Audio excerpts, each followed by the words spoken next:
મિત્રો આજે તો બહુ એટલે બહુ દૂરથી કસ્ટમર આવે, મને પણ ખુશી થાય છે કે લોકો આપણને કેટલો પ્રેમ કરે છે। बराबर એમને જ પૂછે। सर क्या नाम है आपका? अभिमन्यु साहू, मैं केरल से हूँ। अच्छा, थोड़ा आवाज जोर से। सर आपका नाम क्या है? अभिमन्यु साहू। अभिमन्यु साहू नाम है। कहाँ से बिलोंग करते हैं सर? केरल से आए, इधर शादी के लिए आए थे।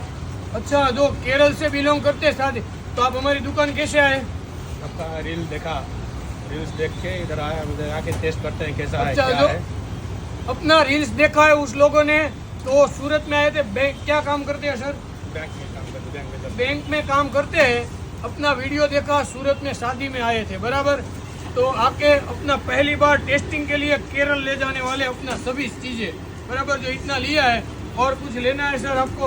अभी ये गर्मा गर्म सेव भी अभी बन रहा है, ये भी लेना है साथ में। अच्छा, जो ये गर्मा गर्म बन रहे हैं ना सेव, भाई एक सेव आपજો गर्मा गर्म।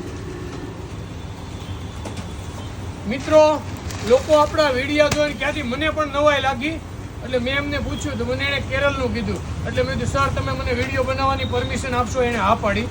લોકો હવે આપણા વિડીયો જોઈને કેટલો આપણા પર ટ્રસ્ટ કરે છે, તો તમે તો બાકી નથી રહી ગયા ને, તો એક વિઝિટ કરી લેજો જય નમકીનની, યોગી ચોક અને મોટા વરાછા। Thank you.